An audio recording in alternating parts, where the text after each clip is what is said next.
Hello friends, welcome back to my channel Rajib Pathshala. Rajib পাঠশালায় আপনাদের সকলকে স্বাগত। সপ্তম শ্রেণীর রায়ন মার্টিন কোশ্চেন ব্যাংকের ফার্স্ট সামেটিভ ইভ্যালুয়েশন এক্সামিনেশন পরিবেশ ও বিজ্ঞানের 3 নম্বর চ্যাপ্টার আজকে আমরা শুরু করছি। 3 নম্বর স্কুলটা হচ্ছে Barasat MGM high school. Physical সায়েন্সটা দেওয়া যায় প্রথমে 1 নম্বর শূন্যস্থান পূরণ করো, যে কোনো চারটার জন্য 1 নম্বর করে 4 নম্বর আছে। তো 1 নম্বর, তাপ পরিমাপের জন্য প্রচলিত একক হলো, তাপ পরিমাপ করার জন্য প্রচলিত একক হলো ক্যালোরি। কয়জফলাকার লয়কার রয়েছে ক্যালোরি। নেক্সট 2 নম্বর, 3 গ্রাম বিশুদ্ধ বরফ ওই উষ্ণতায় 3 গ্রাম বিশুদ্ধ জলে পরিণত হতে ড্যাশ তাপ গ্রহণ করে। বরফ গলনের লিনতাপ হচ্ছে 80 ক্যালোরি পার গ্রাম, অর্থাৎ 1 গ্রাম বরফকে ওই উষ্ণতায় 1 গ্রাম জলে পরিণত করতে 80 ক্যালোরি তাপের প্রয়োজন। এখানে 3 গ্রাম বিশুদ্ধ বরফ ওই উষ্ণতায় 3 গ্রাম বিশুদ্ধ জলে পরিণত করতে আমার 3 × 80 ক্যালোরি সমান হচ্ছে 240 ক্যালোরি তাপ গ্রহণ করতে হবে। নেক্সট 3 নম্বর, তুঁতের সংকেত হলো ড্যাশ। তুঁতের সংকেত হলো CuSO4 copper sulphate, CuSO4 copper sulphate. 4 নম্বর, পাথুরে চুন ও জলের বিক্রিয়ায় ড্যাশ উৎপন্ন হয়। পাথুরে চুন ও জলের বিক্রিয়ায় উৎপন্ন হয় কলি চুন। পাথুরে চুন হচ্ছে CaO ক্যালসিয়াম অক্সাইড প্লাস জল, এর বিক্রিয়ায় উৎপন্ন করে ক্যালসিয়াম হাইড্রোক্সাইড CaOH2, এটা হচ্ছে কলি চুন বলা হয়। পরমাণু নিস্তরিত কণাটি হলো, পরমাণু নিস্তরিত কণাটি হলো নিউট্রন। পরমাণু 3টে কণা, প্রোটন, ইলেকট্রন আর নিউট্রন। প্রোটন হচ্ছে ধনাত্মক আধানযুক্ত কণা, ইলেকট্রন হচ্ছে ঋণাত্মক আধানযুক্ত কণা, আর নিউট্রন হচ্ছে নিস্তরিত। 2 নম্বর, 2-1 কথায় উত্তর দাও। যে উষ্ণতায় সেলসিয়াস ও ফারেনহাইট স্কেলের মান সমান তা নির্ণয় করো। যে উষ্ণতায় সেলসিয়াস ও ফারেনহাইট স্কেলের মান সমান তা নির্ণয় করো। সেলসিয়াস ও ফারেনহাইট স্কেলের সম্পর্কটা হচ্ছে C/5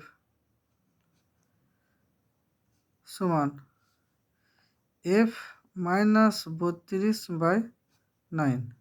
তাহলে এখানে সেলসিয়াস এবং ফারেনহাইট দুটো স্কেলের পার্টটা একই দেখাবে, সেটা আমরা ধরে নেব এক্স ডিগ্রি। এই উষ্ণতা, এটা হচ্ছে আমাদের সেলসিয়াস এবং ফারেনহাইট স্কেলের মানটা সমান। তাহলে এখানে সি এর জায়গায় আমরা বসাবো এক্স, তাহলে X/5 সমান এফ এর জায়গায় বসাবো এক্স মাইনাস 32/9। তাহলে এটা আমরা বর্গমূল করলে হবে 9 × x 9x, 5 × x 5x, minus 5-এর সাথে 32 গুণ করলে হবে 160, বা 9x 5xটা প্লাস ছিল সমান দিতে গেলে মাইনাস হবে, মাইনাস 5x সমান মাইনাস 160, বা 5x 9x থেকে 5x বাদ দিলে 4x, তাহলে 4x সমান হচ্ছে মাইনাস 160, বা x সমান হবে মাইনাস 160/4, কাটারে গুলো 4 4 16, তাহলে x সমান হচ্ছে মাইনাস 40 ডিগ্রি। তাহলে মাইনাস 40 ডিগ্রি সেন্টিগ্রেড উষ্ণতা, মাইনাস 40 ডিগ্রি উষ্ণতায় সেলসিয়াস এবং ফারেনহাইট স্কেলের মানটা একই দেখাবে। তাহলে এটা আমাকে ক্যালকুলেশনটা এখান থেকে করতে হবে। ক্যালকুলেশনটা করে বেরোবে মাইনাস 40 ডিগ্রি সেন্টিগ্রেড উষ্ণতা। তাহলে এটা উত্তর হবে মাইনাস 40 ডিগ্রি।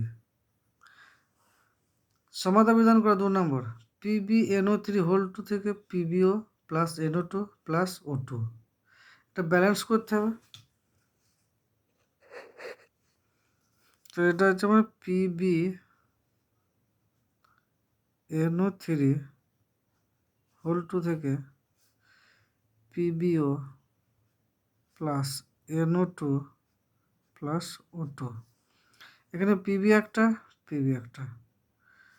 অক্সিজেন একটা, দুটো, তিনটে, এখানে অক্সিজেন আছে 3 দিয়ে 6টা, নাইট্রোজেন আছে একটা, এখানে নাইট্রোজেন দুটো, তাহলে নাইট্রোজেনটাকে দুটো করতে গেলে এখানে 2 দিতে হবে, তাহলে দুটো নাইট্রোজেন, তাহলে অক্সিজেন হলো 2 2 4, 4 আর 2 6, 6 একে 7, এখানে অক্সিজেন আছে আমার কটা, দুটো, 3 2 6টা, তাহলে এখানে আমাকে 2 দিতে হবে, 6 দিয়ে 12টা অক্সিজেন হয়ে গেল, তাহলে লেড দুটো হলো, এখানে লেডের দুটো দিতে হবে, তাহলে অক্সিজেন হিসেবে তাহলে লেড দুটো, দুটো লেড, নাইট্রোজেন হয়ে গেলো আমার কটা হলো, নাইট্রোজেন দুটো, দুটো 4টা, এখানে নাইট্রোজেন আছে দুটো, তাহলে এখানে 2টা আমাকে করতে হবে 4, তাহলে 4টা নাইট্রোজেন, দুটো পিবি মিলে গেল।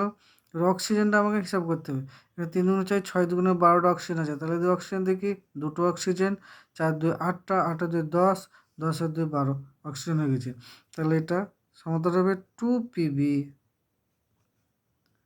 NO3 হোল 2, তখন আর তীর চিহ্ন থাকবে না, সমান হবে 2 PbO plus 4NO2 plus O2। Next তারপর একটা দেখি, বিয়েরটা দেওয়া আছে P4 প্লাস I2 থেকে PI3,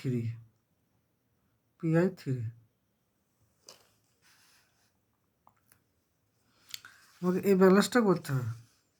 তো এখানে ফসফরাস আছে 4টা, এখানে ফসফরাস আছে 1টা, তাহলে আমার 4 দিতে হবে, তো 4টা ফসফরাস হলো।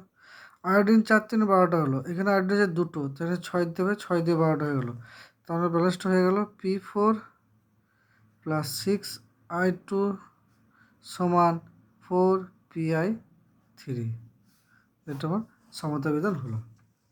নেক্সট HgCl2 প্লাস CO থেকে CuCl2 প্লাস Hg, এটি কি বিক্রিয়া? এখানে দেখা যাচ্ছে কপার মৌল অবস্থায় ছিল, মৌল অবস্থা থেকে কিউপ্রিক ক্লোরাইড তৈরি করেছে, কিউপ্রিক ক্লোরাইড উৎপন্ন করেছে, এবং Hgটা মৌল অবস্থায়, ক্লোরাইড অবস্থা থেকে Hgকে মৌল অবস্থায় রূপান্তরিত করেছে, তাহলে এই বিক্রিয়াটাকে বলা হচ্ছে কি প্রতিস্থাপন, এই বিক্রিয়াটার নাম হচ্ছে আমাদের প্রতিস্থাপন বিক্রিয়া, প্রতিস্থাপন বিক্রিয়া।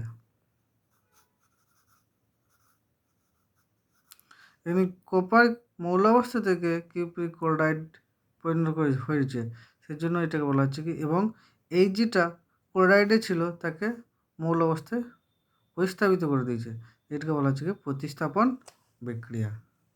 2 নম্বর Na2S, এই যৌগটির নাম লেখো। Na2S এই যৌগটির নাম হচ্ছে sodium sulphide, sodium sulphide,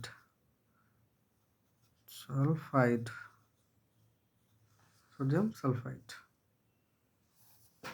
next এবার হচ্ছে লাইফ সায়েন্স, সঠিক উত্তরটি নির্বাচন করে পুরো বাক্যে উত্তর লেখো। 1 নম্বর, প্রদত্ত কোন খাদ্য উপাদানটি দেহ থেকে তাপ বেরিয়ে যাওয়া কমিয়ে দেয় তা স্থির করে? শর্করা, প্রোটিন, লিপিড, ভিটামিন, তাহলে এটা হবে অপশান সি লিপিড। 2 নম্বর, উদ্ভিদ খাদ্য তৈরির সময় যে উপাদানটি গ্রহণ করে তা হলো অক্সিজেন, কার্বন ডাইঅক্সাইড, হাইড্রোজেন, কোনোটি নয়। উদ্ভিদ খাদ্য তৈরির সময় কার্বন ডাইঅক্সাইডটা গ্রহণ করে। 2 নম্বর, শূন্যস্থান পূরণ করো।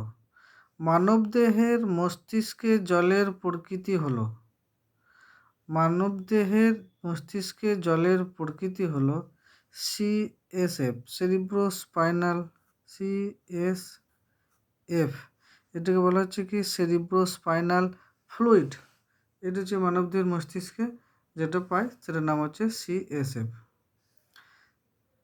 3 নম্বর, একটি বা দুটি বাক্যে উত্তর দাও। অতিরিক্ত কৃত্রিম খাবার খেলে কি কি শারীরিক সমস্যা হতে পারে? কৃত্রিম খাবার খেলে, যেগুলো হচ্ছে আমাদের সংশ্লেষিত খাবার বলছে, সেই খাবারগুলো খেলে আমাদের সর্বপ্রথম যে সমস্যা হয় সেই সমস্যাটা হচ্ছে আমাদের হৃৎপিণ্ডের সমস্যা হতে পারে, রক্তনালীর সমস্যা হতে পারে, স্থূলত্ব হয়ে যায় অর্থাৎ মোটা হয়ে যায়। এছাড়া আমাদের শরীরে বিভিন্ন রকম ক্যান্সার হতে পারে, লিভার ক্যান্সার। এছাড়া শরীরে উচ্চ রক্তচাপ, ডায়াবেটিস, ইত্যাদি মারাত্মক রোগগুলো আমাদের হতে পারে। থ্যাংক ইউ বন্ধুরা, আজকে এতটাই পর্যন্ত ছিল। ভিডিওটি ভালো লাগলে লাইক শেয়ার করবেন এবং চ্যানেলটি সাবস্ক্রাইব করে পাশে থাকবেন।